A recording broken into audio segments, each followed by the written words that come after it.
ஏன்டா இப்போ பனியனை போட்டு உட்காந்துட்டு இது பண்ணி வீடியோ எடுத்துகிட்டு இருக்கேன் அப்படின்னு எல்லாரும் கேட்கணும். கண்டினியூஸாக ஒரே இடத்துல உட்காந்து நீ ஷார்ட் ஏன் எடுத்து போட்டுட்ருக்கேன்னு எல்லாத்துக்கும் தோணும்.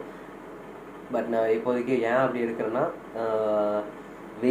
முதல்ல வெயில் வேக்காடாக இருக்கும். ஓகே, கிளைமேட்டுக்கு இப்போ சில்னஸாக காற்று வந்தாலும் இங்கே அடிக்கிற வெயிலுக்கு கொஞ்சம் வேக்காடாக தான் இருக்கும். ஸோ ரூமில் ஃபேன் கிடையாது. ஸோ எல்லாமே அப்படியே தான் இருக்கும். ஸோ ஹீட்ரு மட்டும்தான். ஏன்னா இங்கே கிளைமேட் வித்தியாசமாக இருக்கணும்னா மேக்ஸிமம் வீட்டில் வந்து ஃபேன் இருக்காது. ஸோ மேக்ஸிமம் இடத்துலையும் ஃபேன் இருக்காது, எல்லாம் ஹீட்ரு அந்த மாதிரி தான் இருக்கும். ஏன்னா ஒரு இடத்துல ஏசி தான் போட்டுப்பாங்க. சில பேர் வெயில் காலத்துக்கு ஏசியெல்லாம் போட்டு இருப்பாங்க வீட்லேயும். பட் லிட்டரலாக இங்கே வந்து ஒரு விஷயம் பார்த்தீங்கன்னா, மெயினாக யூகே பொறுத்த வரைக்கும் யாரும் சொல்ல மாட்டாங்க. சொல்கிறேன், யூகேன்னு இல்லை, எந்த ஃபாரின் கண்ட்ரி போனாலும் சரி, எல்லா இடத்துலையும் பார்த்தீங்கன்னா மேக்ஸிமம் ரன் ஆகுது வந்து பார்த்திங்கன்னா இங்கே எல்லா கம்பெனிஸ் எல்லாமே ரன் ஆகுது, எல்லாமே இருக்குது. எல்லோரும் லைஃப் ஸ்டைல் என்ஜாய் பண்ணுற மாதிரி தான் இங்கே பார்ட்டிஸ் வைப்ஸ் எல்லாமே போகும். ஸோ பார்ட்டிஸ் வைப்ஸ்ன்னு சொல்லும்போது உங்களுக்கு புரிஞ்சிருக்கும் என்ன எது சொல்ல வரேன்னு. I mean literally everything like drinking, smoking, drugs, everything இங்கே எல்லாமே அப்படி தான் போகுது. ஸோ இதுலேயும் நீங்கள் நம்ம பேர் நம்ம எப்படி சொல்ல, நம்ம படிக்கிற ஸ்டூடெண்ட்ஸ் வந்து இந்தியாவிலேருந்து வந்தவங்க.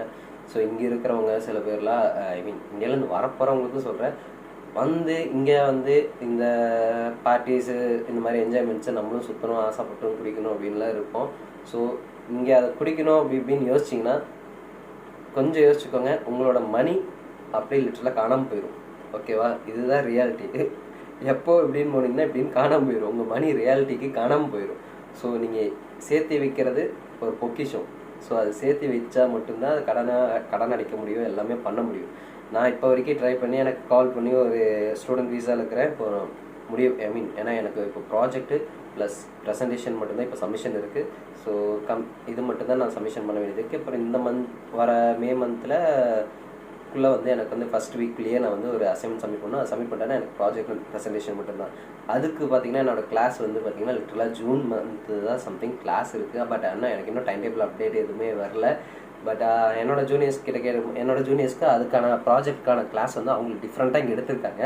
ஸோ அதாவது ஜூனியர்ஸ்க்கு திடீர்னு ஃபஸ்ட் இயர் வந்து ப்ராஜெக்ட் இங்கே எடுத்திருக்காங்க.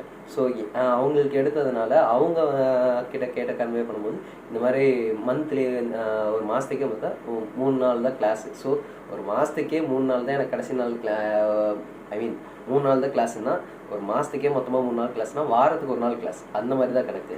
ஸோ லிட்டரலாக அந்த கிளாஸையும் முடிச்சுட்டு நான் ப்ராஜெக்ட் சப்மிட் பண்ணிவிட்டு வெயிட் பண்ணணும், அன்டில் செப்டம்பர் வரைக்கும் வெயிட் பண்ணணும். ஸோ நானும் ட்ரை பண்ணிகிட்டே இருக்கிறேன், ஒரு இடத்துல ஜாப் கிடைக்குமா அப்படின்னு. ஒரு இடத்துல நம்மளும் ஒரு சின்ன இதில் தான் போயிட்டுருக்கேன்.